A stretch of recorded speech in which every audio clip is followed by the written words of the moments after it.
వేకా jewellers వెలలేని Vaibhogam తరుగులేని నమ్మకం. ఇప్పుడు మన కాకినాడలో డిసెంబర్ 5న ఘనంగా ప్రారంభం కాబోతోంది. నమస్తే, వెల్కమ్ టు సుమన్ టీవీ. నేను మీ సుమన్ టీవీ ఉషా. 2025 సంవత్సరానికి సంబంధించి 12 రాశుల వారు అసలు ఏ విధంగా ఉండబోతుందో ప్రత్యేకించి అడుగుతూ ఉంటుంటారు. ఎస్పెషల్లీ 12 నెలల్లో కనుక మనం చూస్తే ఏ నెల కలిసి వస్తూ ఉంటుంది, వ్యాపారంలో కావచ్చు, సంతానంలో కావచ్చు, లేదంటే వివాహానికి సంబంధించి కావచ్చు, పెట్టుబడులు పెట్టొచ్చా, సంతానం విషయంలో ఈ టైంలో మేము డెసిషన్ తీసుకోవచ్చా, వివాహానికి సంబంధించి మేము అప్రోచ్ అవ్వచ్చు అని అడుగుతూ ఉంటుంటారు. అండ్ దాంతోపాటు రిలేషన్షిప్ ఎవరైతే భార్యాభర్తలు ఉంటుంటారో మాకు ఏ విధంగా ఉంది, ఒడిదుడుగులు కనిపిస్తూ ఉన్నాయి అని మాట్లాడే వాళ్ళు ఉంటూ ఉంటారు. సో సంవత్సరాంతం ఏ విధంగా ఉండబోతుంది, ఏ విషయాలలో జాగ్రత్తలు వహించాలి, పెట్టుబడులు ఏ నెలలో పెడితే కలిసి వచ్చే అంశాలు ఉన్నాయి అన్న విషయాలపైన మనతో పాటు జంధ్యాల లతా గారు ఉన్నారు. ఆవిడని అడిగి తెలుసుకుందాం. నమస్తే లతా గారు. నమస్తే అమ్మ. కుంభరాశి వారి కనుక మనం చూసుకుంటే నూతన సంవత్సరం 2025 అసలు ఏ విధంగా ఉండబోతుంది అంటారు? ఈ సంవత్సరం వీళ్ళ ఆలోచనలు మాత్రం చాలా బాగున్నాయి. దేని మీద ఆలోచన? ధనం మీద ఆలోచన. ఓకే. ఎంతసేపు బాగా డబ్బు ఎలా సంపాదిద్దాం, బాగా సుఖంగా ఉండాలంటే ఏం చేయాలి. మనం నవ్వుకుంటున్నాం కానీ ఇది నిజం. వీళ్ళ ఆలోచన దీని మీదే ఉంటుంది. బాగా డబ్బు సంపాదించేసి బాగా సుఖంగా ఉండి హ్యాపీగా లైఫ్ని లీడ్ చేయాలి. ఎన్ని రోజులు కష్టపడతాం, ఎన్ని రోజులు ఈ గోల అన్న ఆలోచన ఎక్కువగా ఉంటుంది. Okay. So positive bent of mind ఉండటం మంచిదే, కానీ కష్టపడకపోవడమే ప్రాబ్లం వస్తూ ఉంటుంది. వాళ్ళ మీద వాళ్ళకి ఓవర్ కాన్ఫిడెన్స్ అనేది పెరుగుతూ ఉంటుంది. చూడండి, ఇందాక నేను చెప్పినవన్నీ కూడా ఎందుకు కష్టపడాలి అన్న ఆలోచన వచ్చింది అని అంటే సుఖపడదామనేగా. సుఖపడటం కోసం అని ఏం చేస్తున్నాం, మనం చేయాల్సిన పనులని దాటేస్తున్నాం. అందుకని ఏంటంటే వీళ్ళకి వచ్చే ఆపర్చునిటీస్ని వీళ్ళు చక్కగా వాడుకోవచ్చు, చేస్తున్న ఉద్యోగాన్ని కంటిన్యూ చేయొచ్చు, ఎంజాయ్ చేయాలి అనుకుంటున్న వాళ్ళు హ్యాపీగా లైఫ్ని ఎంజాయ్ కూడా చేయొచ్చు. తప్పేమీ లేదు. అప్పుడు ఎప్పుడు కష్టపడాలని నేను చెప్పను.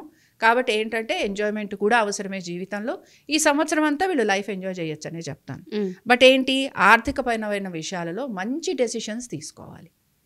అంటే మనం చేసే ఇన్వెస్ట్మెంట్స్ కానీ, మనం చేస్తున్న పెట్టుబడులు కానీ, మనం కొనుక్కుంటున్న స్థలాలు కానీ, పొలాలు కానీ, ఇలాంటివన్నీ కూడా అవకాశం వచ్చింది కదా అని చెప్పి ముందు వెనక చూడకుండా చేయకూడదు. ఓకే. ఇదొక్కటే వీళ్ళు గుర్తుపెట్టుకోవాలి.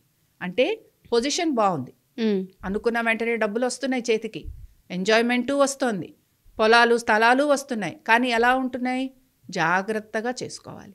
ఎందుకంటే వీళ్ళు తర్వాత ఏమైపోతారంటే లిటిగేషన్లలో ఇరుక్కునేందుకు అవకాశాలు ఉంటాయి. అందుకని అంటే ఇప్పుడు చేసే ఇన్వెస్ట్మెంట్స్ నేను మాట్లాడుతుంది నెక్స్ట్ ఇయర్కి. అందుకని వీళ్ళు ఏం చేయాలంటే ఏవైనా స్థలాలు, పొలాలు, ఇళ్ళు, వాకిళ్ళు ఏమైనా కొనుక్కుంటుంటే కనుక అవి ఫేర్గా ఉన్నవి, ఎటువంటి ఇబ్బంది లేనివి చూసి కొనుక్కోవాలి. ఓకే. భార్యాభర్తల మధ్యన కొంచెం డిస్టెన్స్ అనేది పెరుగుతుంటుంది. అంటే ఈయన ఒక మాట అంటే ఆవిడ ఇంకో మాట అంటూ ఉంటుంది అనమాట. కాబట్టి ఇద్దరి ఆలోచనలు కలవకుండా ఉండేందుకు అవకాశాలు ఉంటాయి. ఇప్పుడు ఈయన ఎంజాయ్ చేద్దామంటారు అనుకోండి హస్బెండ్, వైఫ్ కాదు నేను పూజ చేసుకుంటా అందనుకోండి, అక్కడ ప్రాబ్లం వస్తుంది. అందుకని ఇలాంటి క్లాషెస్ వచ్చేందుకు అవకాశాలు ఉంటాయి. ఒకళ్ళు ఒక మాట అంటారు, ఒకళ్ళు ఒక మాట అంటారు. అందుకని ఇద్దరు ఒక మాట మీదకి ముందుకెళ్లేందుకు ప్రయత్నం చేయాలి. ఎక్కడో అక్కడ కాంప్రమైజ్ అవ్వాలి. సో కాంప్రమైజ్ అవ్వాలి, చేసే పనుల మీద కొంత దృష్టి పెట్టుకోవాలి, ఎంజాయ్మెంట్ ఖచ్చితంగా చేస్తారు, ఆర్థికమైన విషయాల మీద ఫోకస్ ఎక్కువగా ఉంటుంది, అవి కూడా సాధించేందుకు ప్రయత్నం చేస్తారు. ప్రయాణాలు లాంటి వాటి మీద, విదేశాలకు వెళ్ళాలి, ప్లెజర్ ట్రిప్స్ అంటాం కదా, ప్లెజర్ ట్రిప్స్ మీద ఎక్కువగా ఆసక్తి ఉంటుంది. అంటే తీర్థయాత్రల మీద కాదు నేను అంటోంది, ప్లెజర్ ట్రిప్స్, విదేశాలకు వెళ్ళడము, హ్యాపీగా అక్కడ ఎంజాయ్ చేసి రావాలనుకోవటము, ఇలాంటివి అనమాట. తర్వాత ఏంటంటే ఈ భార్యాభర్తల మధ్యన ఈ కోయిన్సైడ్ అవ్వవు, వీళ్ళ ఆలోచనలు కోయిన్సైడ్ అవ్వవు. దాంతో కొంత వీళ్ళు నిరుత్సాహపడుతూ ఉంటారు.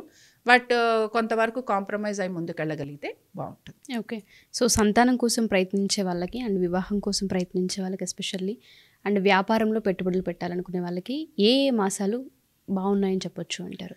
సంతాన ప్రయత్నం చేస్తున్న వారికైతే కొంత ప్రతికూలత ఉంది. వీళ్ళ సంతానం విదేశాలకు వెళ్ళాలి అంటే వీళ్ళకి అనుకూలంగా ఉంటుంది. అలాగే పెట్టుబడులు పెడతాము అన్న వాళ్ళందరికీ కూడా ఇందాక నేను చెప్పినట్టు మే నుంచి వీళ్ళకి బాగానే ఉంటుంది. తర్వాత బేసిక్గా వివాహ ప్రయత్నాలు చేస్తున్న వారికి ఎలా ఉంటుంది అని అంటే, వివాహ ప్రయత్నాలు చేస్తున్న వారికి కొంత సమయం పడుతుంది. చూడండి, ఇందాక నేను చెప్పాను, భార్యాభర్తల మధ్యన ఆలోచనలు ఒక దీని మీదకి రావు, ఒక కులిక్కి రావు. సో వివాహ ప్రయత్నం చేస్తున్న వాళ్ళకి కూడా సంబంధాలు దగ్గరగా రావడము, లేకపోతే సంబంధం వచ్చి తప్పిపోవడము, లేకపోతే ఆ సంబంధంలో ఏదో చిన్న లొసుగులు ఉన్నాయనుకోవడము, లేకపోతే నచ్చిన సంబంధం కాదు వేరేదేదో వచ్చింది అనుకోవడము, ఇలాంటివి ఎక్కువగా ఉంటాయి. కాబట్టి వివాహం కావాల్సిన వాళ్ళు ఎవరైతే ఉంటారో వారు కొంత ఎక్కువ ప్రయత్నం చేయాల్సిన అవసరం కనపడుతుంది. Okay, thank you ma'am, thank you so much. నమస్తే.